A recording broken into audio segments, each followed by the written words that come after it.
Hello friends, आज के इस वीडियो में हम मॉडरेट टू हार्ड लेवल के क्वेश्चन को देखेंगे। आज इजी टू मॉडरेट क्वेश्चन नहीं बल्कि मॉडरेट टू हार्ड लेवल के क्वेश्चन मैंने सेट किया है। तो वीडियो को स्टार्ट करने से पहले जो भी फर्स्ट टाइम चैनल पे विजिट किए हो, चैनल को सब्सक्राइब कर लेना ताकि वीडियो का नोटिफिकेशन आपको मिल सके। तो फर्स्ट क्वेश्चन है कि वसा का संश्लेषण तथा संग्रह का कार्य करता है। ऑप्शन है पैरोक्सीसोम, स्फेरोसोम, माइक्रोट्यूब्यूल, कोई नहीं या एक से अधिक। तो इस क्वेश्चन का राइट आंसर हो जाएगा आपका स्फेरोसोम। ठीक है, तो वसा का संश्लेषण, ये जितने भी ऑप्शन में दे रखे हैं ये तीनों पैरोक्सीसोम, स्फेरोसोम, माइक्रोट्यूब्यूल, ये तीनों ही वैक्यूल्स है। वैक्यूल्स यानी उसको हिंदी में कहते हैं रसधानी। ठीक है, रसधानी ये जो होते हैं ना, प्लांट में ज्यादातर पाए जाते हैं और बड़े बड़े पाए जाते हैं। जीव वाले यानी प्लांट वाले जो सेल होते हैं यानी पादप कोशिका, उसमें ये पाए जाते हैं बड़े बड़े आकार के। जंतु कोशिका में या तो बहुत छोटे होंगे या तो नहीं के बराबर ही पाए जाते हैं। तो उनमें से जो ये आपका दूसरा नंबर है, ये वसा का संग्रह करता है। और यही अगर हम बात करें पैरोक्सीसोम की, तो ये प्रकाशीय श्वसन में मदद करता है। ये किस में मदद करता है? तो ये प्रकाशीय श्वसन में मदद करता है। ठीक है, और ये जो तीसरा वाला ऑप्शन दे रखा है आपका माइक्रोट्यूब्यूल्स, ये किस में फिर मदद करता है? तो ये जो है कोशिका, ठीक है, ये कोशिका को गति प्रदान करता है। ये कोशिका को गति प्रदान करने में मदद करता है। तो चलते हैं अगले प्रश्न की ओर। अगला प्रश्न है कि जोड़ों में यूरिक अम्ल जमा होने के कारण कौन सी बीमारी होती है? ठीक है, ऑप्शन है गाउट, मेनिंजाइटिस, रिकेट्स, कोई नहीं या एक से अधिक। तो इस क्वेश्चन का राइट आंसर हो जाएगा आपका एक, गाउट। ठीक है, सबसे पहले तो ये जान लीजिए कि इनमें से कौन कौन सा रोग है जो कि हड्डियों से संबंधित है। तो जो गॉट्स है और रिकेट्स है, दोनों हड्डियों से संबंधित रोग है। ठीक है, मेनिंजाइटिस जो है वो भी कहीं ना कहीं जो है कि हड्डियों से संबंधित है, लेकिन मेनली जो है कि गॉट और रिकेट्स है। ठीक है, तो जो गाउट है आपका, गाउट बीमारी में क्या होते हैं, जो हड्डी के जोड़ होते हैं उसमें यूरिक अम्ल जमा हो जाते हैं, जिस वजह से ये गाउट बीमारी होती है। इसको हिंदी में ना गठिया कहते हैं। ठीक है, गठिया जो कि दर्द रहता है। जब ये दरअसल जब व्यक्ति उम्र दराज होने लगता है ना, तब उसमें ये प्रॉब्लम देखने को मिलती है कि यूरिक एसिड जमा हो जाते हैं। ठीक है, और मेनिंजाइटिस ये ना मस्तिष्क से संबंधित रोग है। ठीक है, कैसे? देखिए, मेनिंजाइटिस जो है मस्तिष्क और रीढ़ की हड्डी, कहां?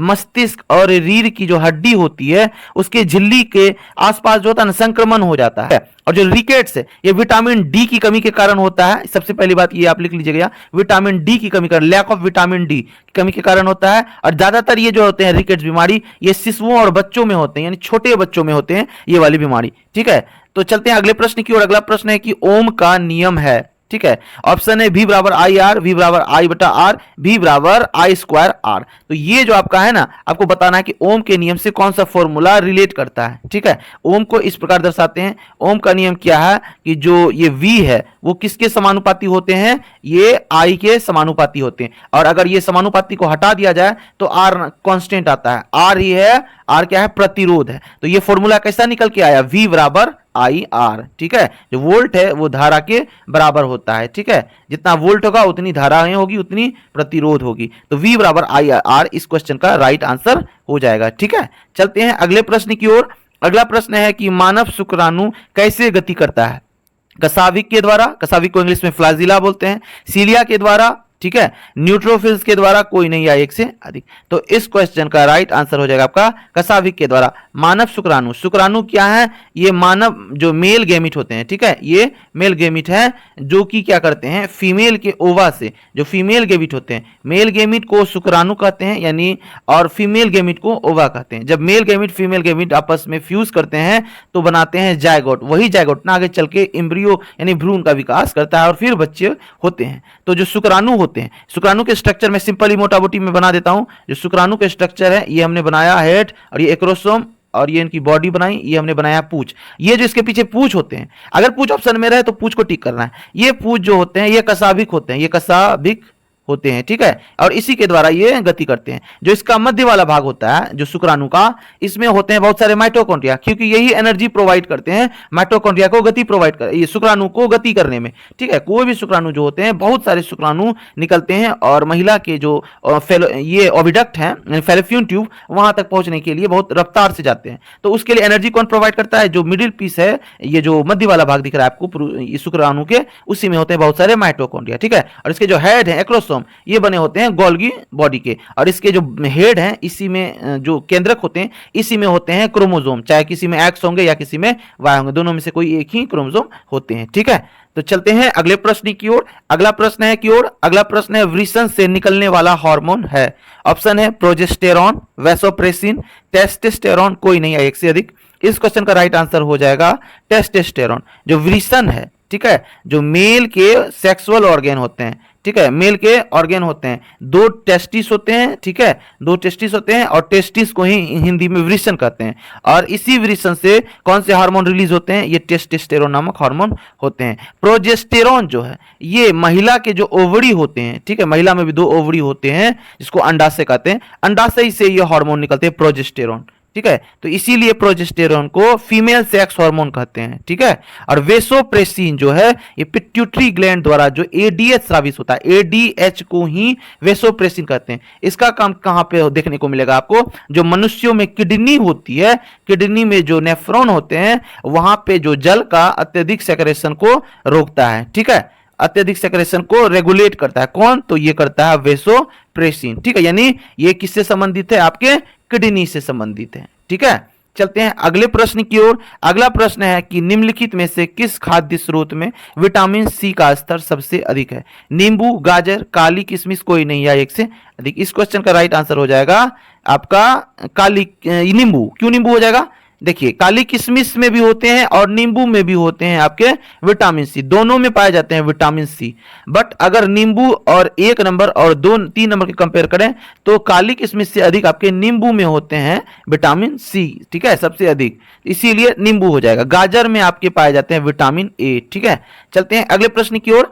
अगला प्रश्न है निम्नलिखित में से कौन सा जल में घुलनशील विटामिन है? विटामिन बी1, बी2, सी, कोई नहीं या एक से अधिक। तो इस क्वेश्चन का राइट आंसर हो जाएगा एक से अधिक, क्योंकि विटामिन बी1, बी2 और सी तीनों हैं। ठीक है, देखिए जो विटामिन होते हैं ए, बी, सी, डी, ई और के इस प्रकार होते हैं।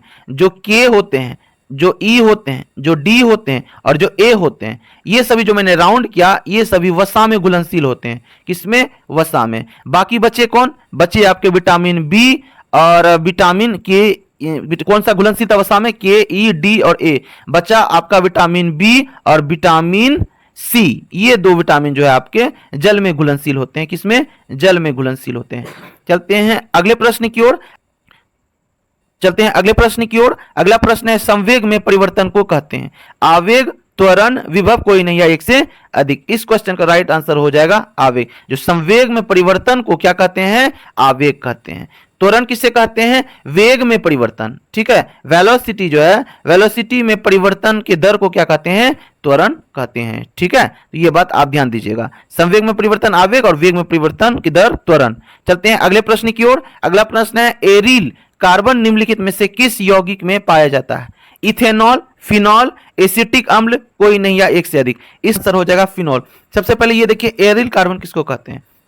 तो ये है आपका एरिल कार्बन। ठीक है, और बाकी जो यहाँ ऑप्शन में दे रखा है, जैसे ये जो है इसके ऊपर OH लगा देते हैं, हो गया ये फिनॉल। बाकी जो इथेनॉल है, इथेनॉल में भी OH लगा है बट ये खुला हुआ है, C2H5OH। ये देखिए ये खुला चेन वाला है। और एसिटिक एसिड CH3COOH, ये भी खुला चेन वाला। तो जो इस टाइप के पैक चेन वाले होते हैं, यानी इस प्रकार बने हुए, इसको बोलते हैं एरोमेटिक कंपाउंड। ठीक है, एरोमेटिक कंपाउंड में ही आ जाते हैं फिनॉल आपके। ठीक है, एनिलीन, बेंजीन, ये सब एरोमेटिक कंपाउंड में ही आती है। बाकी जो खुला वाला होते हैं वो एरोमेटिक कंपाउंड में नहीं आते। तो फिनॉल आते हैं, इसीलिए इसको बोला गया कि निम्नलिखित में से कौन से यौगिक एरिल कार्बन निम्नलिखित में से है। तो यही था। चलते हैं अगले प्रश्न की ओर। अगला प्रश्न है जब फिनॉल ब्रोमीन जल के साथ अभिक्रिया करता है तो परिणाम क्या होता है? ऑप्शन है भूरा तरल, रंगहीन गैस, सफेद अवक्षेप, कोई नहीं या एक से अधिक। तो इस क्वेश्चन का राइट आंसर हो जाएगा सफेद अवक्षेप। जो फिनॉल ब्रोमीन है, ठीक है, जल के साथ अगर अभिक्रिया करेगा तो कैसा परिणाम निकलता है? तो ये सफेद अवक्षेप प्राप्त होता है। ठीक है, चलते हैं अगले प्रश्न। तो ये था आज का आखिरी प्रश्न। और इसी तरह की MCQs अगर आपको अच्छी लगी तो वीडियो को लाइक करना और चैनल पे नए हो तो चैनल को सब्सक्राइब करना।